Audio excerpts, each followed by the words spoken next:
Hey, everybody. Welcome to the nation. I'm JT, along with my co-host, Miss Leanne Whippen, and Commander Dave, Commander Chris, of course. And as you know, Leanne is in the Hall of Fame. And then our guest today, a good Who's friend. in the Hall of Fame? He's in the Hall of Fame. I got all these Hall of Famers hanging around.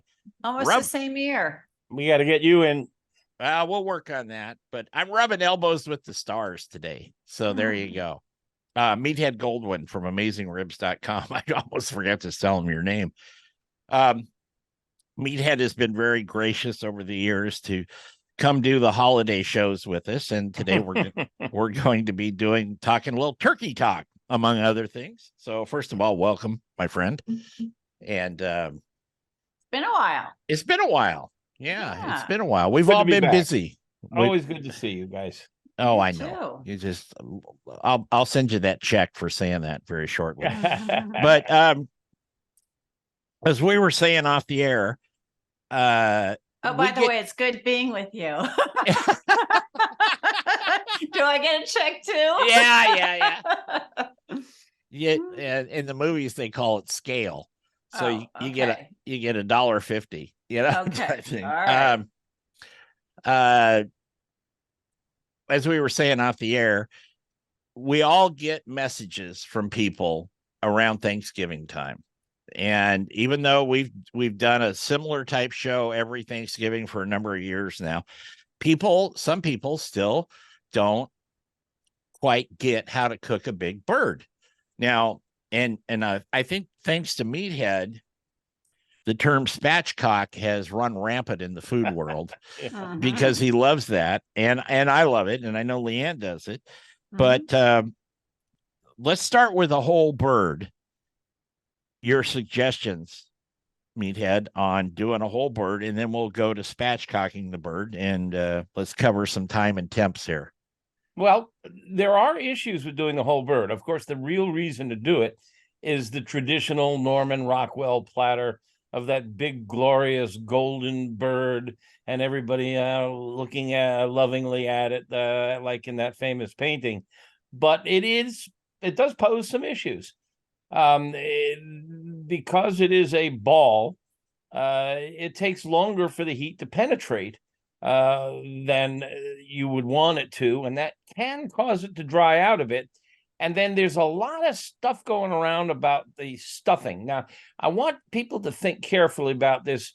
It's really simple physics. I'm not going to try to get too complicated, but there's a hollow cavity in the center, and warm air can enter that hollow cavity, and warm air can attack the bird from outside, and it will cook evenly, although a little slower than it would if you spread the bird out spatchcock, and we'll talk more about that in a minute. But if you stuff that bird, now it can only cook from the outside, and it takes a lot longer for the energy to penetrate, and you have to cook that stuffing thoroughly to 160 to 165 for it to be safe. So you're going to take a lot longer to cook it, and it's going to be drier. Now, a lot of people like to put an orange or an apple or a whole bunch of other stuff in the cavity.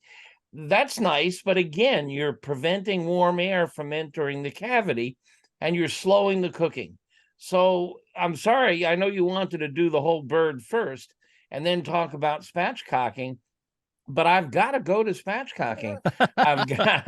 I've got to say that if you cut the backbone out, get a good sturdy pair of kitchen shears, or clean up a good pair of tin snips from the workshop, and remove that backbone and spread the bird out, butterfly it.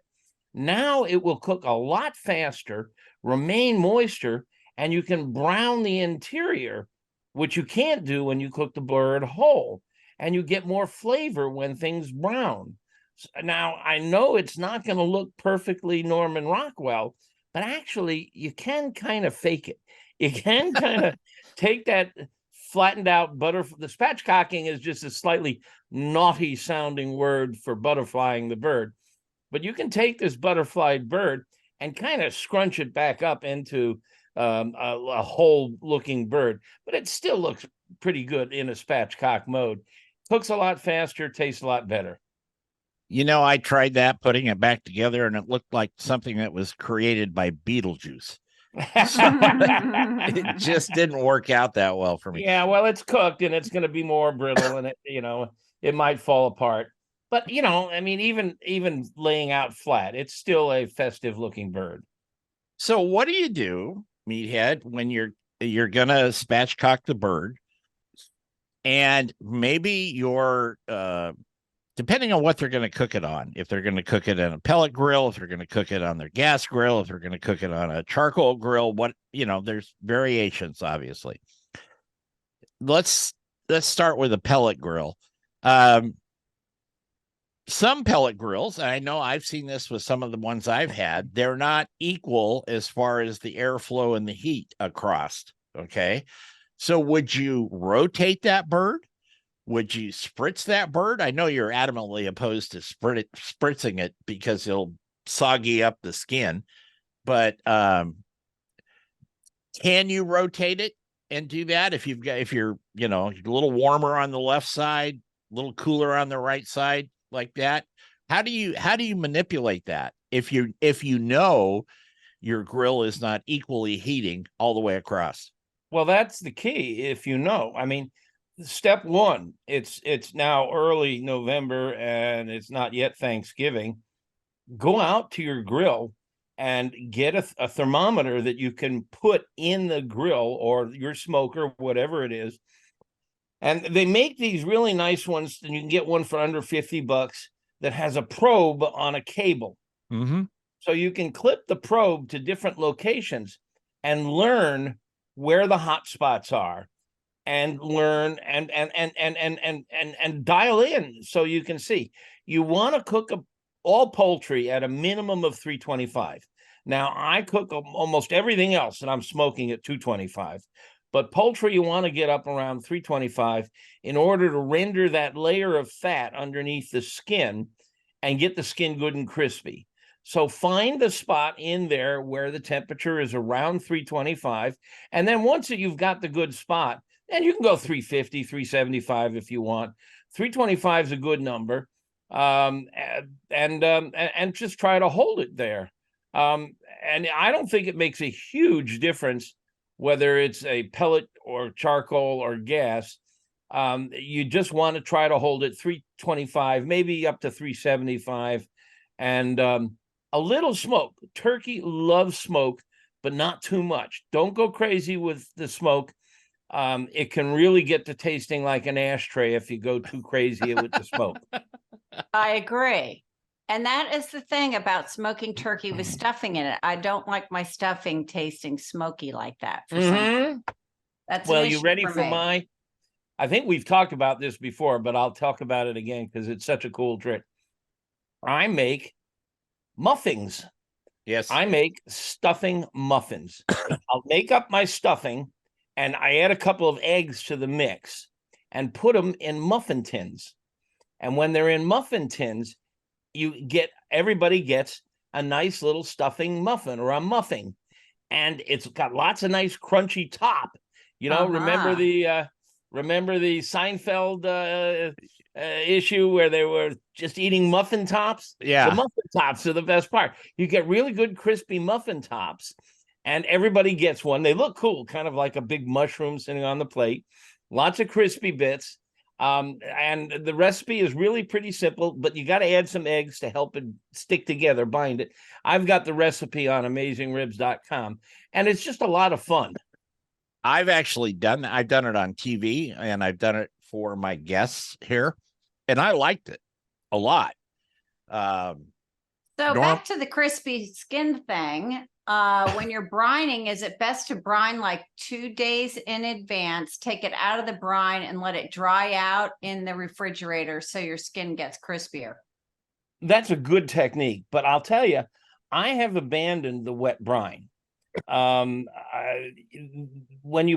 lot of people will get like 3 gallons of apple juice, lots of black pepper, lots of garlic, maybe some sugar, and the salt, and they get a big old beer cooler, and you throw some ice bags in there, and you got a whole big production here. And the problem is is nothing gets into the meat except the salt. So all that flavor is just going to be pretty much crowded onto the surface. You're wasting a whole bunch of apple juice, a whole bunch of garlic, a whole bunch of pepper. The salt is what's going to penetrate, and that's good. You want the salt to penetrate because the salt amplifies the flavor and modifies the protein so it holds on to moisture better. So what I do now, and I abandoned the wet brine process a few years ago. I use a technique that we call dry brining, and it was pioneered by Judy Rogers, who a famous chef in Berkeley, California. And basically, you just sprinkle salt on the turkey a day or so before. The same amount as you would use if you were eating it. Rough thumbnail estimate, half a teaspoon per pound. Sprinkle it on the bird, pop it in the fridge, and that salt, when it gets wet on the surface of the bird, it will actually start to migrate right through the skin. It will go right through the skin and migrate deep into the bird. A day or two in advance is all you got to do. And it will have the effect of the saltiness that you're looking for. It doesn't make it too salty. Let me correct that. But it does amplify the flavor and hold on to moisture. And then if you want garlic and onion and all that other stuff, go to the spice rack. Sprinkle it on there. There's some really good rubs out there in the marketplace. We make one, a poultry rub. Yeah, my favorite poultry rub, might I add. You know, I've been talking about that since it came out. Yes, it is. Yes. Yeah, you're very nice. Savory rub, delicious. Yeah, and basically it's a variation on a classic French poultry rub. It's not your classic barbecue rub with a lot of paprika. It's green. It's got a lot of herbs in it. And that's really what I think works best with poultry. And put a poultry rub on the surface. If you want it, paint it with melted butter or squish some melted butter up under the skin. You can do that. But really pretty simple when it comes to brining. Just give it a nice coat of salt a couple of days in advance. Not too much. There you go. So you don't rinse it off. You don't rinse the salt off. There's no point in it. It penetrates. It's gone. Okay. Yeah. Okay. Speaking of gone, we're going to take a break. We're going to come back with Meathead from AmazingRibs.com and talk some more turkey talk right after this. Leanne? Yes. I think your camera is out of focus. You're looking a little fuzzy. I wonder if it's dirty. Have you been drinking? No. Is that better? No, yeah. Am I right? Yeah, she looks better now. If she speaks, Maybe so I can see. Dirty. Is that better? I don't think much. I mean, the ribs are really good and sharp, but you're not. Oh, that's weird. I don't know. I can't help you with that one. Oh well. You want to start drinking? Maybe she wants to start drinking. Yeah. Now. Yeah. Maybe your settings are funny. It's okay. I mean, this is mostly radio. It's not not right. Okay. But, I think take a look at your camera settings, not necessarily now, but and make sure that and make sure your lens is clean and all that stuff. But to me, you look fuzzy, and I haven't been drinking yet. Okay. Well, we're all going to start drinking here in about 10 minutes. So here we go. Okay. All right.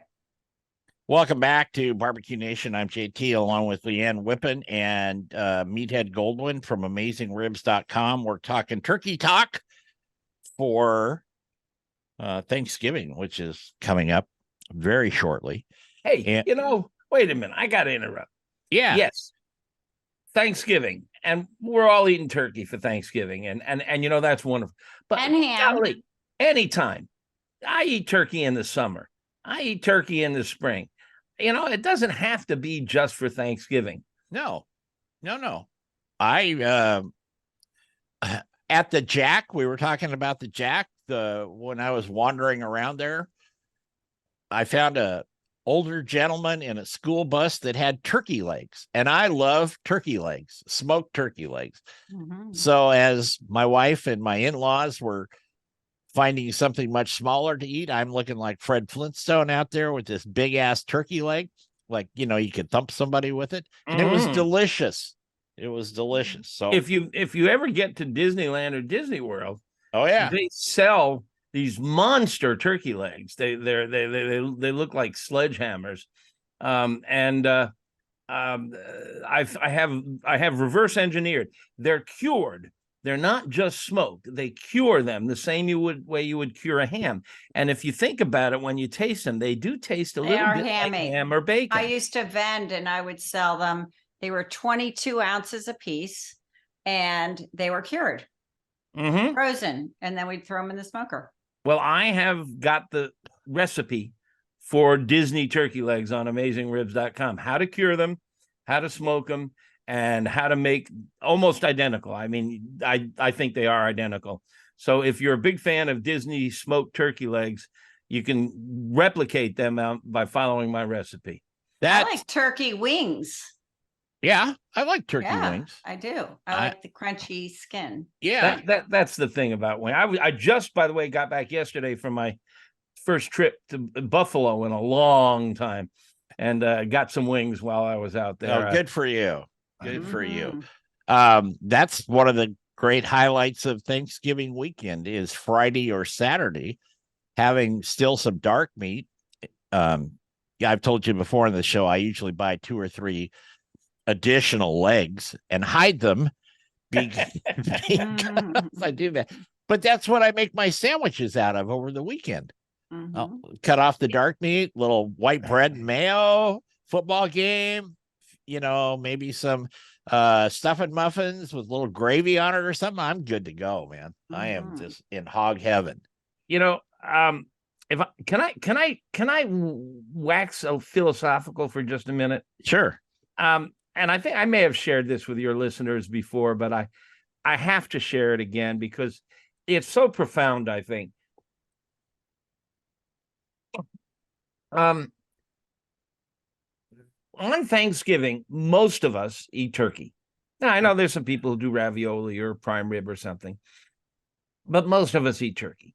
And many, many of us have sweet potatoes, cranberry sauce, the whole routine. Yeah. This is remarkable. In a nation that is so divided and so diverse and so politically at each other's throats, on Thanksgiving, we all sit down to the same meal together. Yeah. All across the nation. We're all holding hands and we're all eating the same meal together. We're all sharing in the bounty of this nation and the history of this nation and the beauty of a great meal and family and friends. And I'm not aware. I mean, I know we do a big cookout on 4th of July and, New Year's Eve, we have a big dinner. But I'm not aware of any other meal that we have in this country where the menu is so similar, so prescribed all around the country or in any other country. I'm not aware of any other nation or ethnicity where... Well, I'll disagree on one level there. I just got back from the UK. I was in Cornwall, and what they do every Sunday is Sunday feast. And I didn't know this. Every restaurant, everywhere is Sunday feast, where they give you a choice of meat. It's all served family style, all the veggies on the side. But they do it like every Sunday with the same sort of meats, lamb or beef, and that's it. And it's almost like Thanksgiving every Sunday there. Is it always lamb and beef? I mean, it's never pork. Well, where I was on this particular occasion, it was lamb and beef. Those were the only 2 choices. And then they had a vegetarian option, of course. Well, that's cool. Yeah. I still think that the ceremony and the similarity of the turkey and yeah, you're right. Sweet potatoes and everything is just extraordinary, and it really touches me as a culinarian, as someone who's into foods so much. And the pumpkin pie. You don't think of pumpkin pie except for Thanksgiving, really. Yeah. For the most part. Yeah. Well, how many I don't know this answer, but it's a test question. How many cans of that cranberry jelly stuff that must sell 20 million cans of that stuff? I love the stuff. Yeah. When I was a kid, it was like Jello. I would squish it between my teeth. You ever did? Yeah. No, I never eat it. You never eat it? No. Oh, I No. love it. I have a love it. different prep now. I'll take craisins, Yep. cranberry raisins, and I simmer them for a little while in port wine, Mm. and that reconstitutes them. And then there's some orange zest and some other things go in there, and it makes drunken cranberries, and they're really good. And again, I have the recipe on AmazingRibs.com. My wife does one with Asian pears, which is really good. That sounds delicious. And there's a famous one out there that National Public Radio has been sharing for years. Susan Stamberg, who was one of their anchors for many, many years, shared one that has horseradish in it. Oh. And it's shocking, but it's delicious. Oh, wow. I like it. We got about a minute left in this segment, but people use the same, if they don't do turkey, but they're using some other fowl like a duck, a goose, maybe even we talked about them before on the show, Cornish game hens, which are just baby chickens. Spatchcocking and the same principles cooking. Is that a yes? Oh, yeah. I mean, I goose, of course, I think is traditional for Christmas. Yeah. It's not easy to get. You really got to have a specialty butcher. You're not likely to find it fresh. It'll be frozen. And it's tricky to cook. It's a flavor. It's not an unpleasant flavor, but it's different than turkey and chicken. Right. The breasts are essentially red meat. Same thing with duck. Personally, duck is my favorite of the poultries. Me too. Yeah.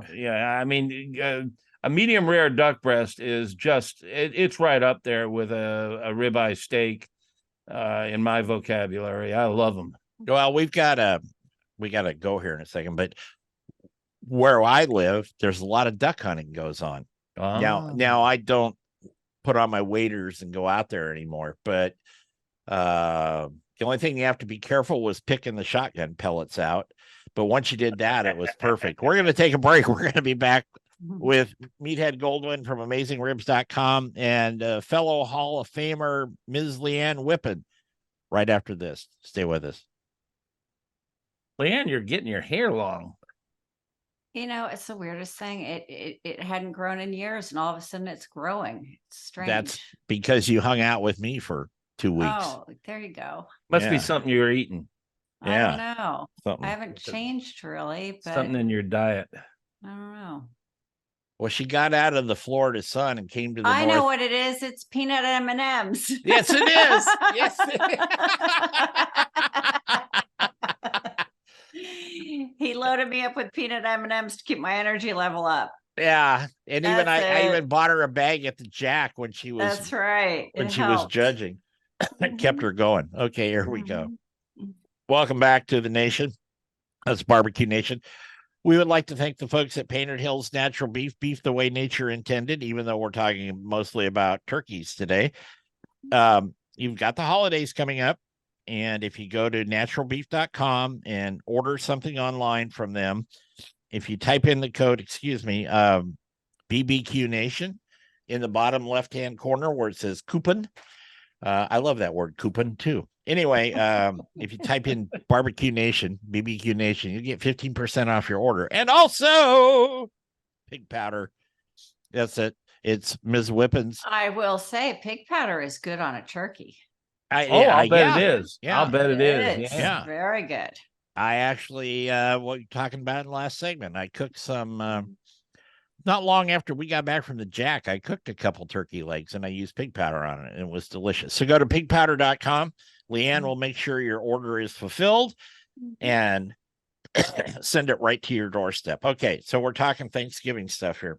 And we were talking about other fowls, birds, whatever you want. And it's pretty easy, though. Just remember, if you're cooking like a Cornish game hen or one of those, you're not gonna cook it as long as you're gonna cook the big bird. That's what you have to remember. That's probably the most important thing. Well, I mean, this is a good time to stick in the usual plug. You cook with a thermometer, not a clock. I don't care what recipe you're looking at. If it says cook it for 30 minutes, then turn it and then cook it for 20 minutes, run, don't walk. You cook until poultry is 160 to 165. USDA says 165. 160 is safe also. Is that in the light or the dark meat? Well, dark meat, the question is safety. And the question is killing any bacteria. All bacteria die within 7 seconds at 165. So that's absolutely dead, perfectly safe. At 160, you kill them all. It takes about a minute or a minute and a half. So you can go to 160 because when you take it off, it's still at that temperature. But dark meat, I think, tastes better if you cook it closer to 170. Right. Yeah, I cook, but I think for safety purposes, especially if you're cooking a whole bird, you really don't have much choice. And I got to tell you, we talked earlier about spatchcocking and cooking the whole bird. The last couple of years, I've been breaking it down into 8 pieces. And now it's not as pretty and not as romantic, but I can cook the breast to exactly 160, the dark meat, the legs, to 170 to 175. I can get each piece to exactly my favorite temperature, and I serve it on a platter. I mean, it's not Norman Rockwell. It ain't as cool looking, but it tastes good. Yeah. Well, big question is, and I see people asking the butchers at the grocery store. We always, and you just did, talk about using a decent digital thermometer or so on and so on. Where do you actually stick the probe in? Because, and I'm talking about if they're doing the Rockwell whole bird deal, because you've got a big breast and stuff sitting up on top in your pan. And then you've got what Graham always called the Parsons snout, which is the back end of the bird there. But it's kind of hard to get down into some of the dark meat with a probe. I always do it right between the thigh and the leg. Yeah. Yes. At the joint there. That joint is the last thing to cook. The joint between the thigh and the drumstick is the slow. Why? I don't know, because it's not the thickest part. But there's 2 big bones that meet there, and the bones warm slower than the muscles. But you can stick it in multiple places. Look at turkey, steak, whatever. They're all around 70% water. Right. So if you got a 20-pound bird, it's 70% water. What is that? 15 pounds or so of water? Right. Stick it 5 times. If you lose a tablespoon of water, you're not going to dry it out. It's not a balloon. It doesn't go psh, and deflate. It's fine. So stick it in the breast and get that. And you got to go to the deepest part of the breast. Now, if you haven't stuffed it, then it's the center of the breast muscle. But if you've stuffed it, you got to go through the breast and into the center of the stuffing to get to 160, 165. And if you like your dark meat at 170 to 175, where I think it's optimum, then you got to poke the leg and the thigh. The drumstick will cook faster than the thigh. So you can poke it several times. It's not going to hurt the bird one bit. So another question, somebody actually asked me this. When you got a bird sitting in a pan like that, we're just talking about the dark meat, there's a lot more fat, if you will, underneath than there is on the breast. Does that affect the time to the temperature ratio? Oh, I got to jump in here. First of all, this is the best tip I can give you. Okay. Don't put the bird in the pan. When you put the bird, all right, now, if you put the bird in the pan, usually you put some water or some stock or down at the bottom. Otherwise, the drippings are going to burn, right? Right. That water cannot go above 212. That's a law of physics. Water won't go above 212. but you're cooking it at 325, 350, 400, whatever it is. So the top is getting 400-degree temperature, but the bottom is stuck at 212, maybe because there's a little bit of air in there. It'll go up to 250. So it's not going to cook as fast as the rest of the bird. And the result is, and everybody knows this, you pull the bird out and it's beautiful golden and crispy on top, but the bottom is tan and wet and soggy. The secret to, and I know you have that fantastic $400 Calphalon roasting pan with the V-shaped rack that sits down in there. Throw that rack in the garbage. Put a wire grate on top. Now, I do it on the grill, and this is perfect because when you put the bird on the grate, now air can circulate all around. Well, if you're doing it indoors, and why would you do it indoors when you could be cooking pie indoors? Cook your bird outdoors. Put it on the grate so that the air can circulate all around, and you can cook the bottom evenly with the top, and it'll get crispy because there's a couple of really nice little pieces of meat down there. We all know what they're called, the oysters. Yeah.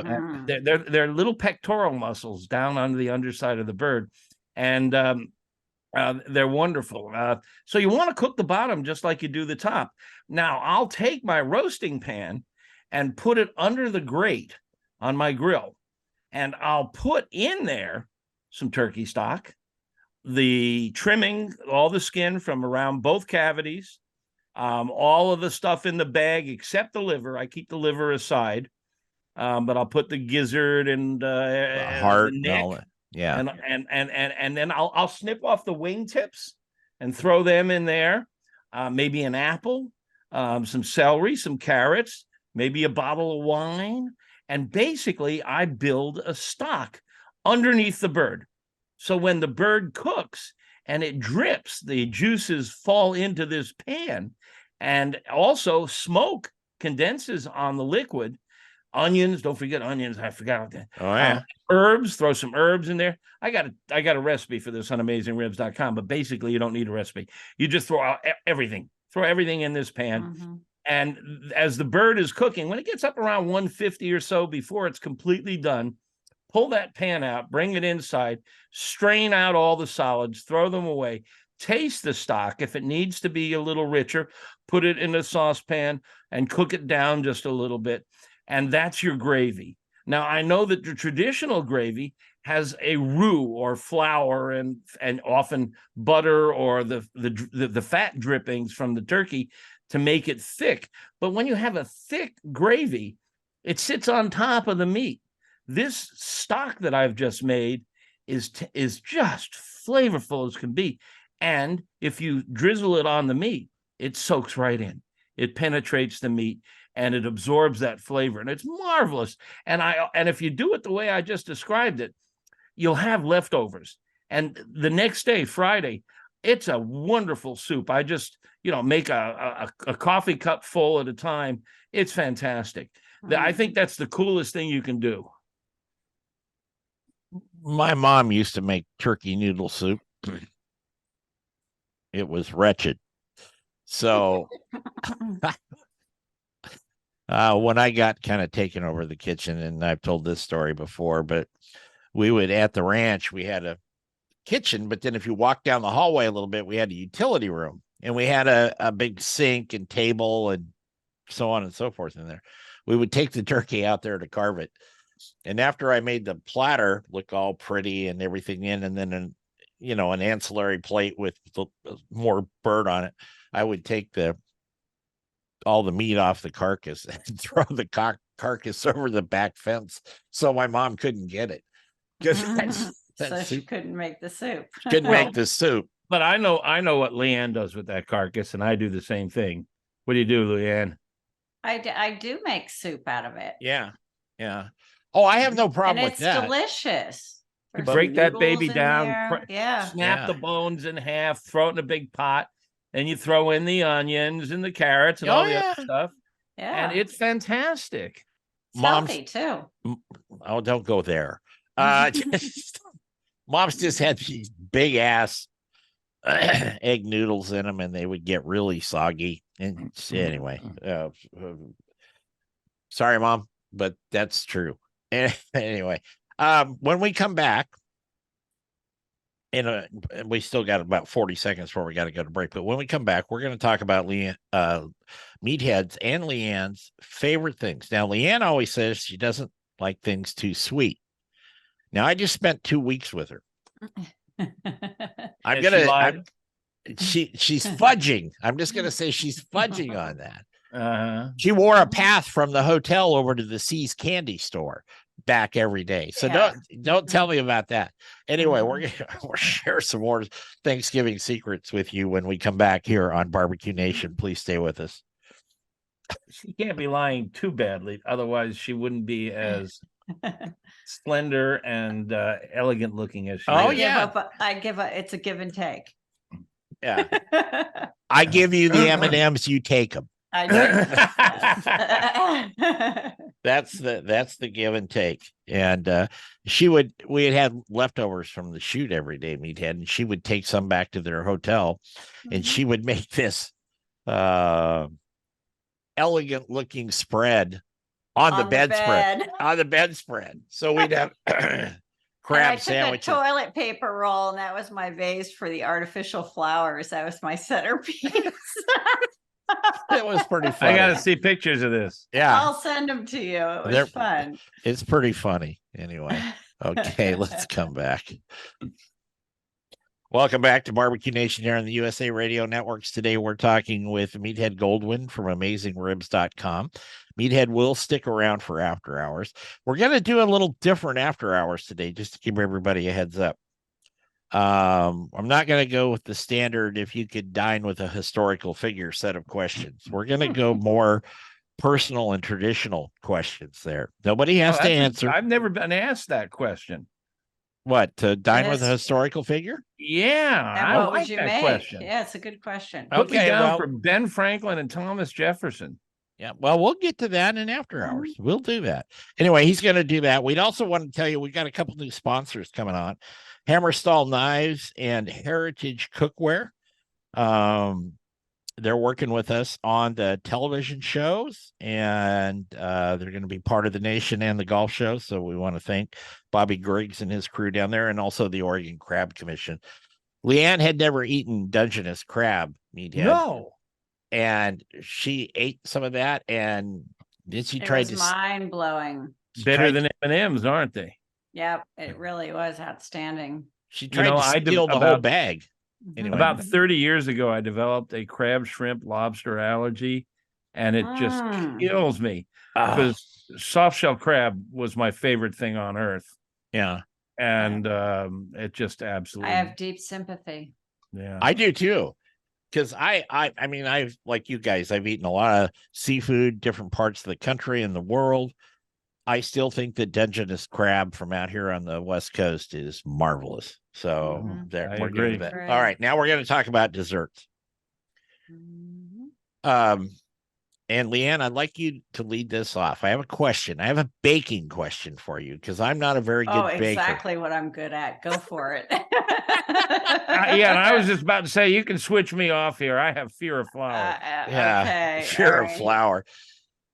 As I said before the show, for some reason, the Thanksgiving kitchen tends to be like semi-organized chaos.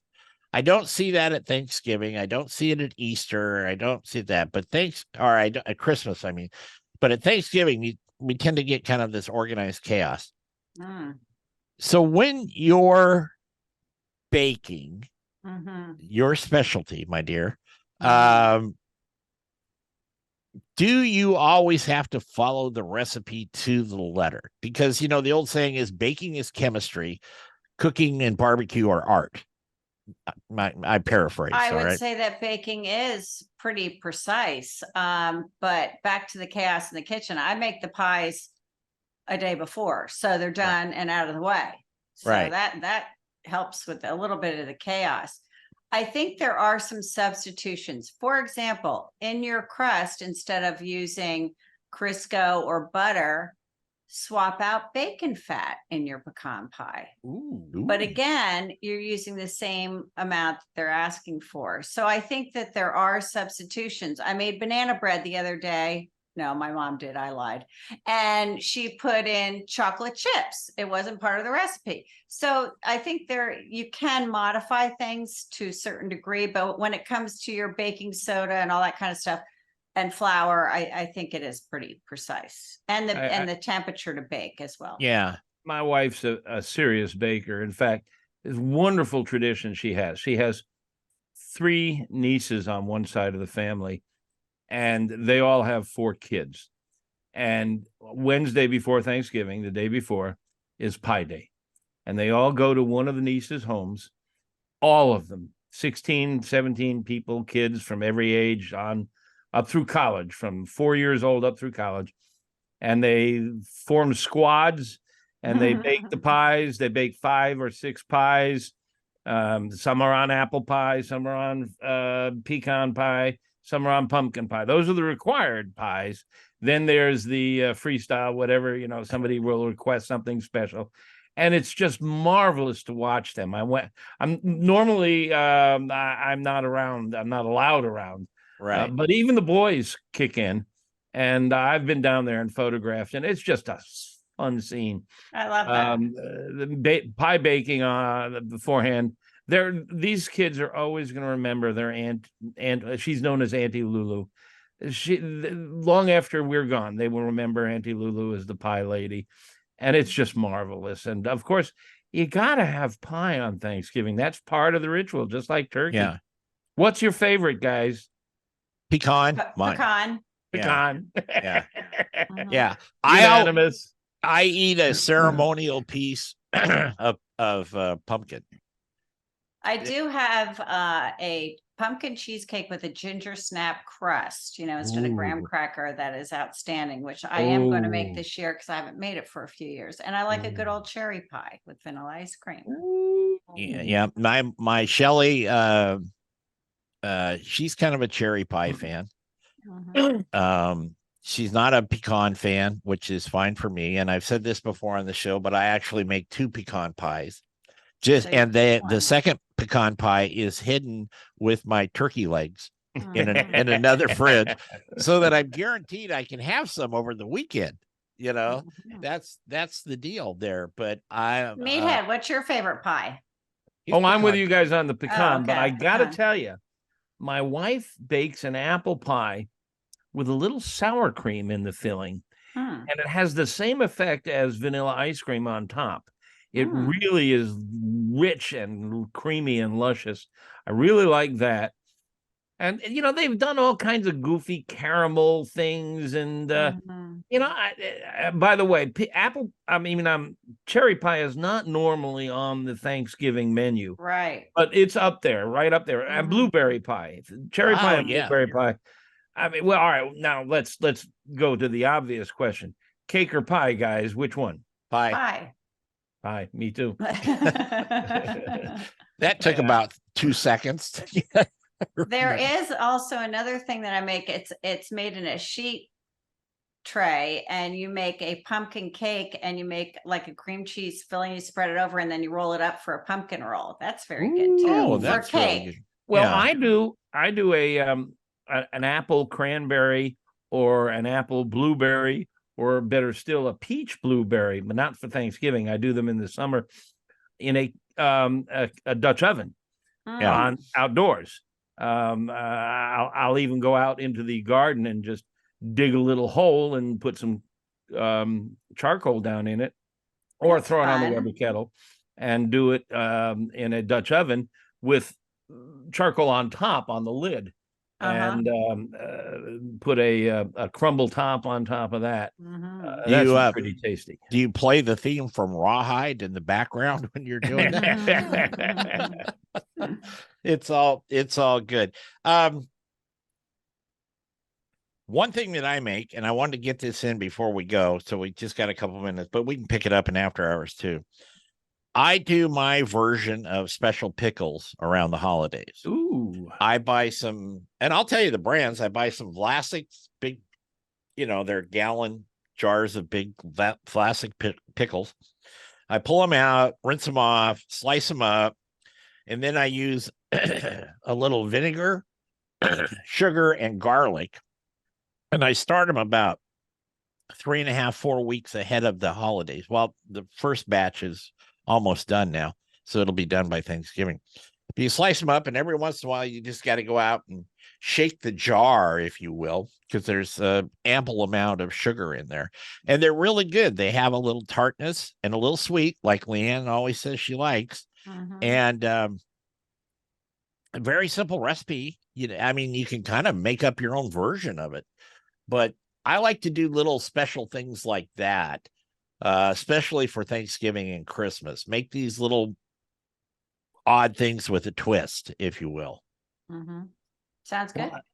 Do you do? I know Meathead's always talked about your pickles in Chicago. Yeah, I was just about to jump in here and say, I'm sure your pickles are marvelous, Jeff, but I have had Leanne's pickles. Yes. And nothing matches them. And I have only raised this subject. We've been on the air I don't together even know how many several times years, we've and I don't think talked I've ever been on this show when I haven't nudged Leanne for the pickle recipe. Yeah. But and she's not very forthcoming, is she? I know. I haven't made those in a long time. They're bread and butter pickles. Yes. Yeah, they're really good. Yeah, they're very I good. don't care for most of the store-bought bread and butters either. So, No. No, these are good. These are good. So, all right. Here's another. Oh, we got time for me to share another recipe? Sure. We can make it. We'll wedge it I in can make there. it quick. Okay. Green beans. A lot of people serve green beans. Yeah. And I have a fun recipe, really simple, but it really works nicely. You wash off your green beans and then toss them in some boiling water. It'll knock back right away to a simmer. Simmer them for a minute or two. That really fixes the bright green color and partially cooks them. Then take them out and drain them. And then just before time to serve, I take a nonstick frying pan, throw some bacon fat or butter or ghee, flavorful oil, duck fat in there, and roll them around in there over a high heat until they blacken a little bit and blister a little bit. And then just before they're done, I'll throw in a handful of seasoned breadcrumbs and maybe some Parmesan, grated Parmesan. And it's so simple. And the breadcrumbs stick to it because it's wet. And I actually, it sounds pretentious. I tasted this recipe in France when I was visiting a winery. How simple can it be? But it's just delightful. Oh, wow. Can they find it on AmazingRibs.com? Might be. I don't recall. Probably. Okay. But that's it. I mean, you're just going to simmer the beans, throw them in a pan with some oil, flavorful oil, blister them until they're a little black. You got little black spots on them. And then throw in a handful of breadcrumbs and or Parmesan cheese or both. There you go. All right, we got to get out of here. We're way over time. David's going to have a conniption fit, but he usually does every week when he's dealing with me. Save a few seconds by cutting out your curses. Yes, damn straight. Meathead from AmazingRibs.com. Thank you, my friend. And he's going to be sticking around for after hours. And Leanne, always as my co-pilot, you're delightful. And we hope you all have a marvelous Thanksgiving. And I would say don't eat too much, but that's a waste of breath. Anyway, we'll be back. We'll be back next time for another edition of Barbecue Nation. Remember our motto: turn it, don't burn it. Take care, everybody. Okay. Yeah, that went well. Hey, do me a small favor. Sure. If you can remember, refer to me simply as Meathead, not Meathead Goldwyn. Oh, okay. I'm just trying to, like Cher and Madonna. I'm trying to be Mr. One Name. It's a brand. When are you going to do your Vegas residency? Oh, dear. Okay, hang on just 1 second, and I will grab my other list here, but then we will get to after hours like I talked about. All right, here we go. Hey, everybody. Welcome to After Hours here on Barbecue Nation. We thank you for listening, and we're continuing with our Thanksgiving theme show. Don't worry. Next month, we got one coming up for Christmas, too. And that one, we vary a little more on different ideas on that one, just because we're not stuck with doing a turkey. And I like turkey, so don't take that the wrong way. Wait a minute. That is pejorative. We're not stuck with doing turkey. I understand what you're saying, but that is just I'm calling on you. You know? Okay, all right. We explore the realm of everything from Thank you. Thank you. turkey to pork roast to what people call prime rib, which is a rib roast, and we'll get into that next month. And there's one thing I got to tell you something. The other day I was kind of taking a chill pill here at the computer, and I was flipping around, and I saw Ted Nugent on Joe Rogan. Okay. Oh God. Oh, no. And Rogan was, because Nugent likes to hunt and all that, and Rogan was bringing up that how he handled different people, people that had attacked him for his hunting and all this. No political stuff like that. And he said, well, it's quite simple. He goes, when I harvest an animal, that goes directly just that one animal to feed him and his family, et cetera, et cetera. And then he threw out some stats.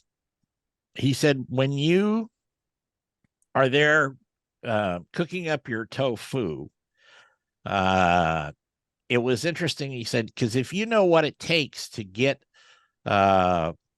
tofu and the different requirements for tofu, that you've eliminated not only insects, which is fine, but small animals, et cetera, putting chemicals in the ground. It was a really good argument, I thought, for people that want to eat tofu and say they're doing, they're saving the planet. Actually, there was some good arguments that they're really not. But this is a meat-oriented show, so there you go. All right, Meathead /Cher/Madonna/ whatever. All right, here's the question you wanted.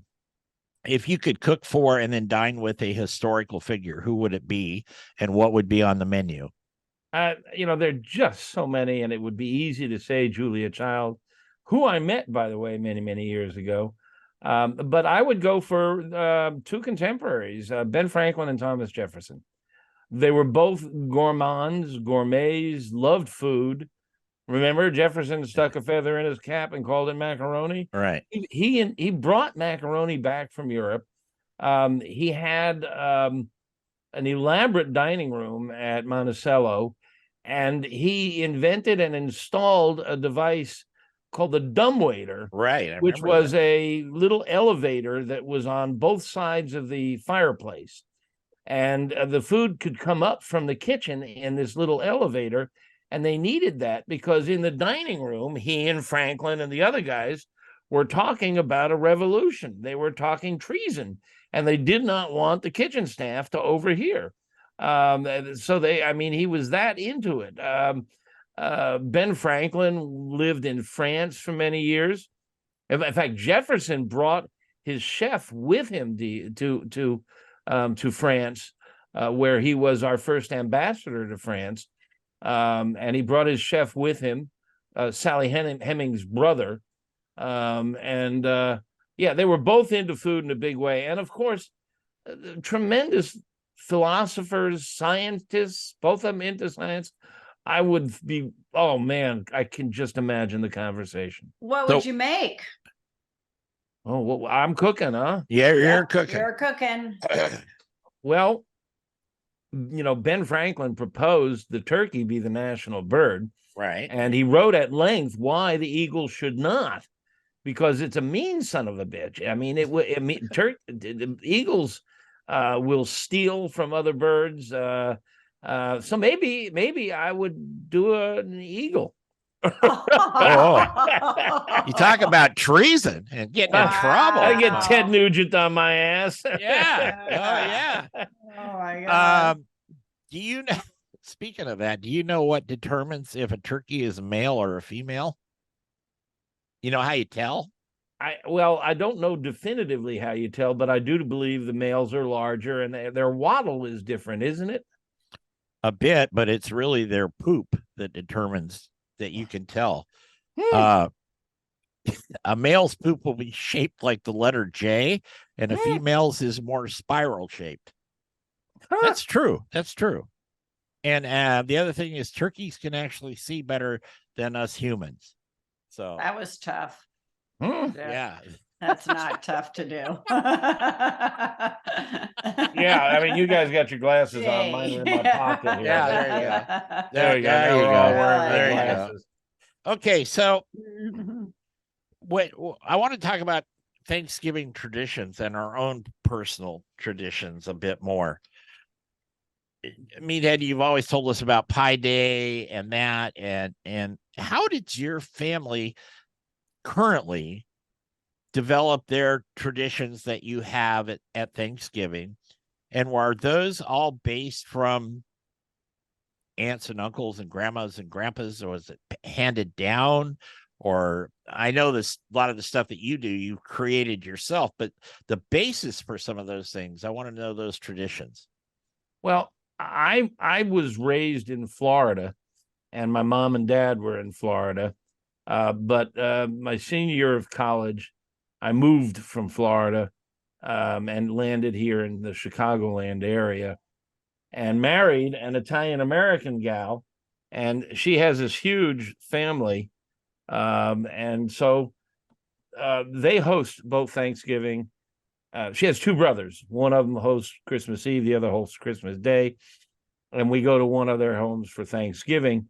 And brother-in-law Bill, who is today in the hospital having his heart worked on, and I chose to be here with you instead of sitting in the hospital waiting room, which is we send him our best wishes and stuff. Bill hosts Thanksgiving. Bill and his wife Ann and their three daughters and their spouses and their kids. They all come over, and Bill does the traditional Norman Rockwell bird in the oven, and I do a smoked bird. Right. And I don't, it's no competition, but no, it's just more turkey. Mine runs It's out better. first. Yeah. Mine runs out. Yeah. I won't say they go. I run out before he does. But she makes really great stuffing, and then Wednesday the kids all get together with my wife, and they all bake pies. So there's just all the marvelous pies.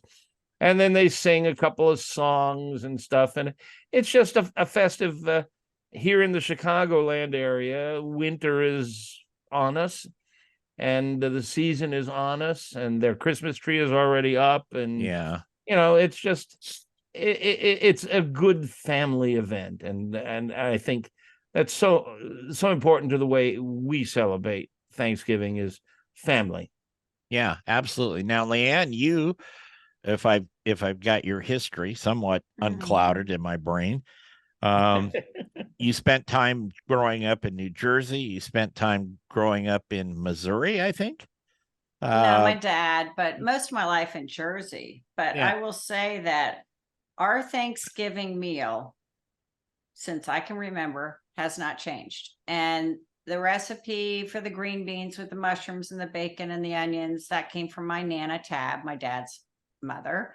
And grandmother on the other side has the sweet potatoes with the praline topping, and then traditional mashed potatoes, the Norman Rockwell bird, and the stuffing is my mom's. And it's been the same, and it'll be on the table this year once again.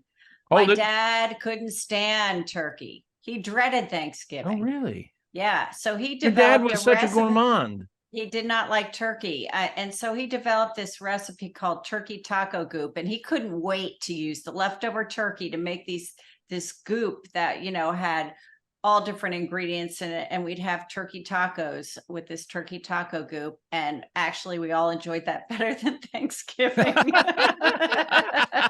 You got to go back to this praline topping here.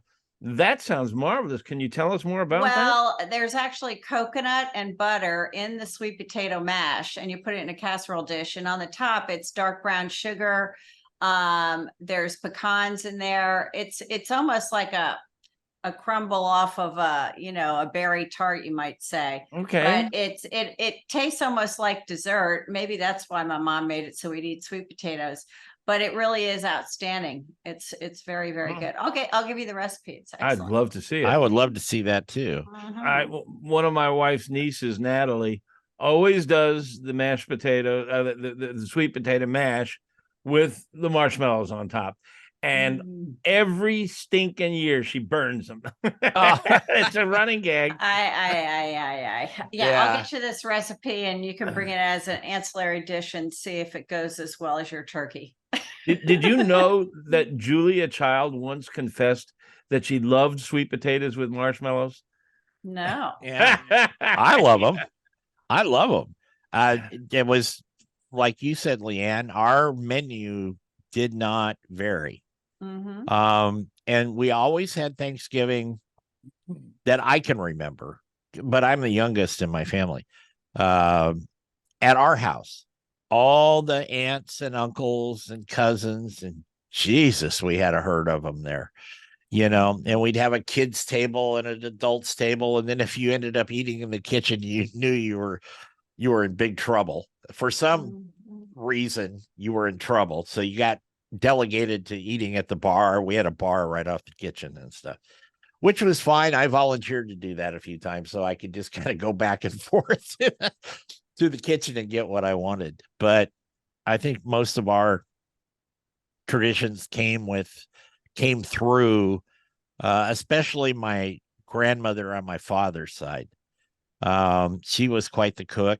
She used to have to cook for what they called the thrashing crew because they raised grain seed, grass seed. And when the thrashing crews would come in, she would have to cook 4 meals a day, starting at 5:30 in the morning. And she cooked on a wood stove. And they would have 10 to 15 guys on these thrashing crews. So she had all these recipes. I'm sure some of them were passed down. But that's where a lot of our stuff comes from. We have one recipe that I put in my book, and it's on the website, called Yum Yum Salad, which is kind of like an ambrosia, except it's got cabbage and mayo in it, along with the whipped cream and slivered almonds and all that. And it's very, very good. And I've carried that part of the tradition on because I make that. I'm the only one that makes it for some reason, but I make it. And, we've talked about the turkey and the extra drumsticks and the pecan pie. I think and I'd like to get your takes on this. If you have all this food out there, what is it you will actually, if nobody was looking, what would you just put on your plate? Instead of trying to be a gracious host or guest and try a little of everything, but what would you just put on your plate that Leanne and Meathead, that's your faves and you're going to go with it? I do it anyway. And I take a drumstick and I throw it on my plate. I call it from the beginning of the dinner. I'm like, I get one of those. That's the first thing that goes on my plate. And then I kind of lightly fill with the other little things, but that is the focus of my attention. Yeah. I go for the stuffing. Yeah. I could live with, I do like the turkey, but I could live with everything else. I could just eat the stuffing. I love the stuffing. I really had my way. I'd have a piece of pecan pie on my plate. So do you do ice cream or do you do, I like ice cream. Yeah, I like them both, but I do make whipped cream, and I make my whipped cream very stiff. Kind of like you're doing it for a food shoot. It's damn near butter, but not quite. But I think that is pretty good stuff, especially if you've got pecan and pumpkin. People, I don't think about putting ice cream on pumpkin pie, but they do think about putting whipped cream on there. I agree. But one of my favorite things that it's seeped its way into our family that has made all the difference in all of our desserts, including banana bread, whipped cream, everything, is Mexican vanilla extract. I cannot tell you what a difference it's made in my world. And I forget which brand it is on Amazon, but I want to tell you, it just takes it to a whole nother level. Yeah, it does. Yeah, it does. There's a particular vanilla extract that my wife uses. It's made here in the Chicago area. I think it's aged in bourbon barrels, but I don't know if it's Mexican. I'd like to know more about that. I'm telling you, and believe it or not, it is not pure vanilla. It is actual extract, but it really you can taste it in everything, but it's smooth. I'm telling you, it's a huge difference in it is. everything that requires while vanilla. we're talking, Even my chocolate chip cookies are epic now because of this vanilla. While we're talking, you got to look it up because I know that your audience is dying to hear it, just like me. Okay, well, you chit chat, I'll look it up. We'll chit chat, and you got to look this one up. Okay, chit. Here's another one that I like to do with the sweet potatoes. Now, I got to confess, I do like the mashed sweet potatoes with the marshmallows on top. All right. And another gal brings sweet potatoes quartered lengthwise, and she pours maple syrup over it, and that's really good. I quarter them, leave the skin on, and dust them with my pork rub, and I'll bet the pig powder would work really well on this. Yes. And I grill them, and they're a little drier than the other two recipes because they're not swimming in cream and butter, but they're closer to sweet potato French fries, which I absolutely adore. Yeah. And they come out crispy on the outside. You get a little great grill grate mark on it, and the pork rub, which usually most pork rubs have sugar in them. Yes. And so that kind of caramelizes on the outside, and that's really nice. And I like to do that. Everybody goes for the marshmallow and the maple syrup one. I like the grilled one. I do. We kind of rotate this through. We always have the mashed sweet potatoes. But what's the word I'm looking for? When you slice them, and I call them accordion potatoes. God, I'm drawing a blank. Yeah, but you just go to, if you're talking about, for Christ's sake. That's where I'm stuck here. Oh, geez. Yeah, actually, Clint Cantwell has a recipe for it on our site. Yeah, you put the potato down, you put a pencil on either side or a chopstick, and you cut down on it so that they fan out. Right. And for crying out loud, why can't a couple of old farts here? Our memory, easy onset Alzheimer's here. I found the vanilla extract, by the way. Okay. Yes. Okay, I'm going to spell this for you because it's a long word. I'm writing it down. USUMACINTA. It's Amber Mexican Vanilla Blend. And for 16.8 ounces, it's $24.53. Its rating is, I think it has a 4.7. Not that I go by ratings. No. But 4.7. They sold a couple hundred over. I'm telling you. And it's so funny to look at the McCormick vanilla extract. They've sold 19,000, and this blows it away. Yeah. I'm telling you, you will be amazed. Okay. I'm going to order one as soon as we get off the air, because vanilla, you always have a million uses for it. So let me tell you a fun story real quick. My wife is not a big drinker at all, but she had never tasted Pendleton whiskey. This was a couple of years ago. And Pendleton whiskey is a very smooth blend created by Hood River Distilleries for the Pendleton Roundup. There's a big story behind it. It's all good. And they sold it. But those sweet potatoes we were just talking about and cutting them to fan out and all that, she was making the sauce. She had found a recipe for this sauce and she wanted to try it. Fair enough.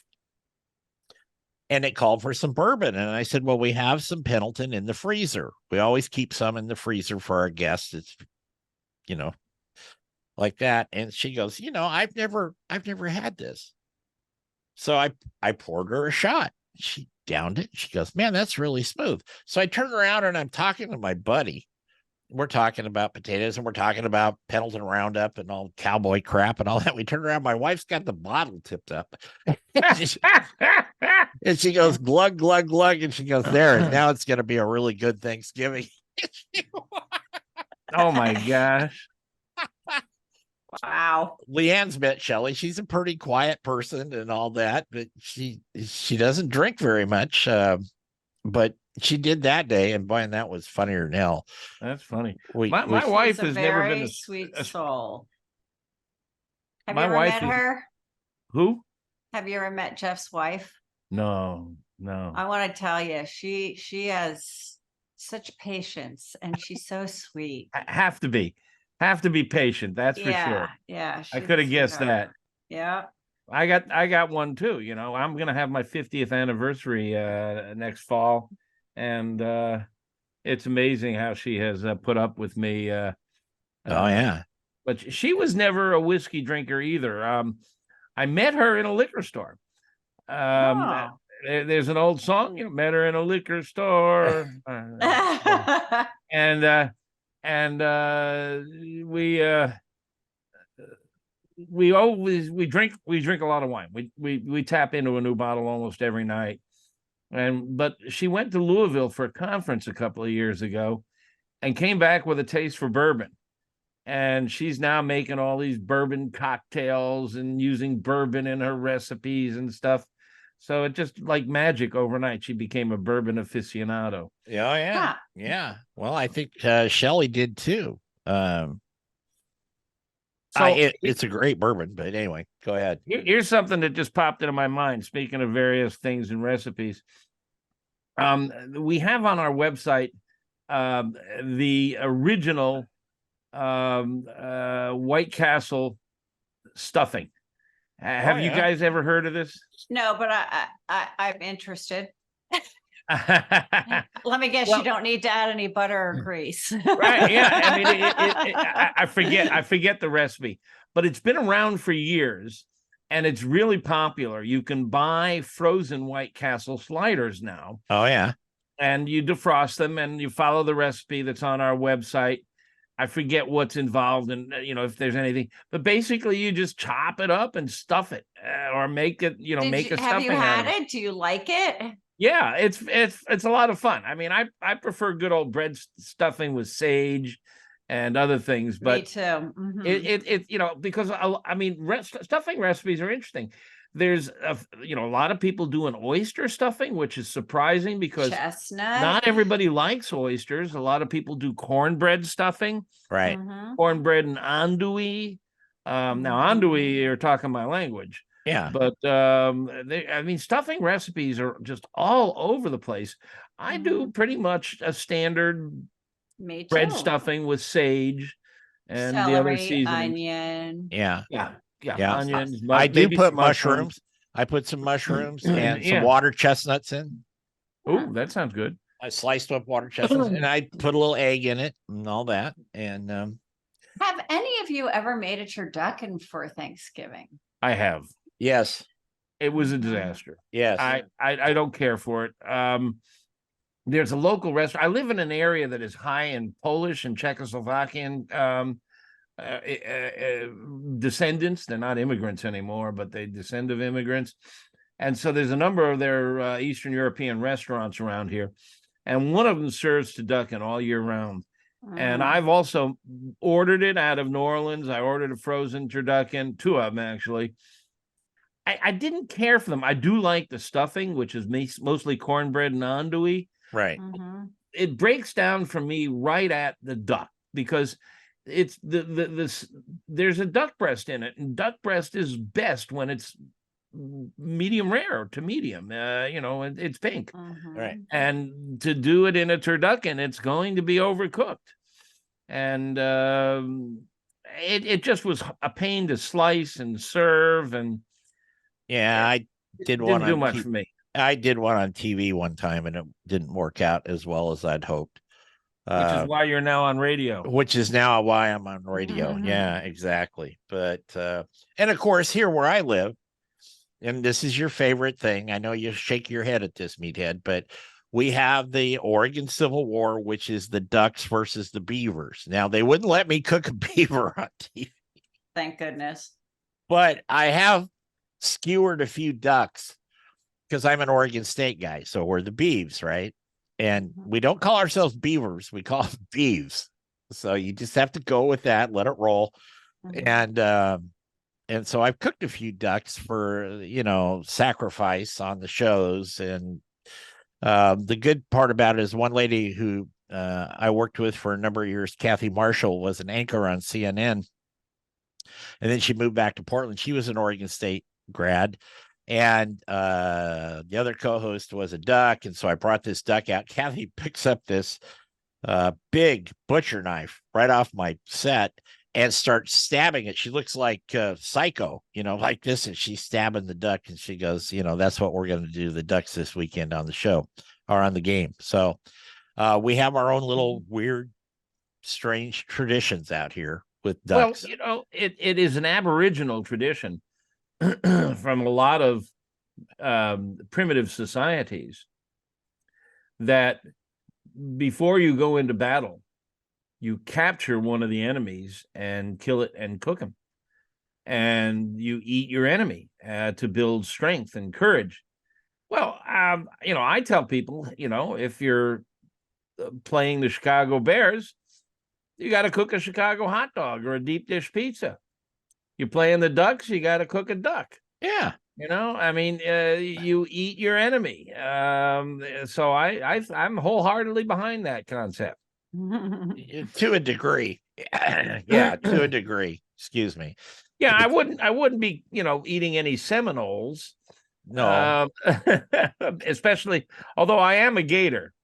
Yeah, you are. Well, I've eaten gator. I think we all have. So that's, like that. But I probably wouldn't, want to cook a panther or anything like that as far as the proteins. Anyway, it's like that. Okay. Here is your chance, both of you. I want you to please give our listening audience a piece of good advice for their Thanksgiving meal. You go first. Yeah. Oh, well, first off, make sure you buy the right size turkey.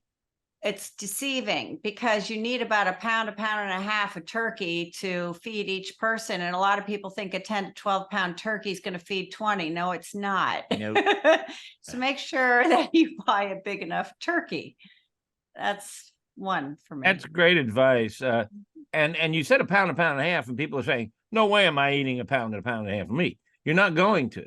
No, it's going to shrink during the cooking process, and there's a lot of bones involved, and you want to have leftovers. So overcook.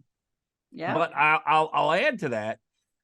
Rather than buying a giant turkey, which will take longer to cook and be drier, get 2 small birds. 2 small birds will cook faster, be easier to cook, and taste better. My advice, though, is stay away from politics. Yeah. Agree. Yeah. I mean, it's a family event, and the beauty of it is family. There are several members of my family with whom we disagree, but they're not assholes about it, and neither am I. And I won't even make a smart remark. Now, I won't even joke about anything contemporary, current politics. It's just not the time. I agree. I'll sit down with my brother-in-law, Bill, who is very different than me politically, and we'll have a glass of wine and we'll talk about it, but not at Thanksgiving. No. I think Thanksgiving has to be talk about the kids, talk about grandma, talk about the football game, talk about the weather, talk about how beautiful the Ann's pies are, whatever it is, but you stay the hell away from politics. Well, I do that on a daily basis. Stay away. Yeah, I think that's the best. Anyway, Meathead, go ahead and throw out there. I know people can find you that listen to this show, but tell us about AmazingRibs.com. And well, it is and has been for years the biggest, baddest barbecue website out there. Has over 2,000 free pages, recipes, technique. We've got a full-time grill and smoker reviewer who does nothing but kick the tires and really does a deep dive on these manufactured products and which ones and rates them, ranks them. Yep. So if you're shopping for a new tool, you got to see him. We have an electrical engineer who tests thermometers. You can't do a turkey without a thermometer. Go check his reviews. We make several. We make 3 rubs: beef, poultry, and pork, and a barbecue sauce. So that's available through the website. We don't actually sell anything ourselves. We send you to Amazon or someplace else to buy it. But it's Meathead's rub and sauces. And then my book. I did a book in 2016. Most cookbooks, if they sell 10,000 copies, are doing real well. Mine has sold 250,000 copies. And Christmas is right around the corner. Yeah. Oh, Leanne, I love you, sweetheart. That's right. So they can get that. They can look up the digital thermometers. And I will say, I've looked at your review of thermometers and you always update it, but you can get a very good digital thermometer for $20.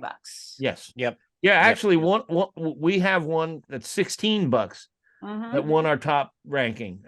So that, and now those are instant read thermometers. Right. If you can afford more than one, try to get one that you can insert into the turkey breast and leave it there. It's got a cable. Some of them actually are wireless now. They're more expensive, but it's a searchable database. And yeah, you don't have to spend a fortune. Those dial thermometers, that's a technology that was invented in the 1800s, and they're very slow and they're not very accurate. This is 2023. Get a good digital thermometer. Yeah, absolutely. And throw that little white pop-up thing with the red. Throw that away. Oh, another thing is make sure you sharpen your knives before you carve your turkey. Yes. Yes. That Do you can be a problem. either of you use an electric knife? I do. Yes. I do. Yeah. But I went to my cousin's house and he didn't have one, so I had to do the traditional. But yes, I love. It's a Cuisinart electric knife, and I used to take it in competitions, and it was always a very good knife to me. I don't know what's out there now, but I like it. Yeah. Do you prefer for say turkey? Do you prefer an electric to a chef's knife? If I'm in a hurry, but I'm kind of traditional. I like to use a knife and kind of, I don't know. He's pretty good with a knife, I can tell you. I do. I like the art of slicing, and so a nice sharp knife would be my top preference. But if you are not a good carver, an electric knife is good for. You know, you mentioned carving. I do have photographs both in my book and on the website about the right way to carve a turkey. And let me tell you, so many people just take that big old Norman Rockwell bird and start slicing the breast meat. Yeah. And you're slicing it the wrong way. You're slicing it with the grain. And then, of course, one person gets all the skin on the edge. The technique here is you find that keel bone that runs right down the breast. That's the breastbone. And you slice on either side, and you hit the rib cage, and you kind of tilt your knife, and then you remove each breast lobe. Right. And you have something that's sort of. And then you cut it into short pieces. And they cut it across the grain. Yep. Quarter inch is a little thin. It tends to rip the skin. A little more than a quarter inch slices. And that way everybody gets a nice slice that's juicy, easy to chew, because you're cutting across the grain rather than with the grain. And everybody gets a little skin. See, I was going to, a few minutes back, and then we probably should wrap this up, but you were talking about quartering up the bird and doing that. And then you were talking about buying a smaller bird. I've done this. I've done a smaller bird, spatchcocked it, but I've also bought a couple of separate turkey breasts. And of course, I always have my turkey legs. And that way it's very easy to carve and serve what you're talking about. And the reason for that is we talked about chaos in the kitchen. Because everything you try to get everything on the table, within a 5-minute, 10-minute time frame there. And so if you've got somebody trying to slice this big turkey and not taking it apart like we just talked about, it takes a lot longer. Meat's going to cool off faster, et cetera, et cetera. So that's what I do. I buy an extra turkey breast. They're readily available. You can have that. Take the one off the bird. Get your extra legs. It's all good. And for Meathead, Leanne, and myself, we wish you all a very fulfilling Thanksgiving. And keep an extra shirt handy just for those gravy spills. Anyway, thank you both. Thank you both so much. Thank and you. we'll be back next week with another edition of Barbecue Nation. Until then, be kind and remember our motto: turn it, don't burn it. Take care, everybody.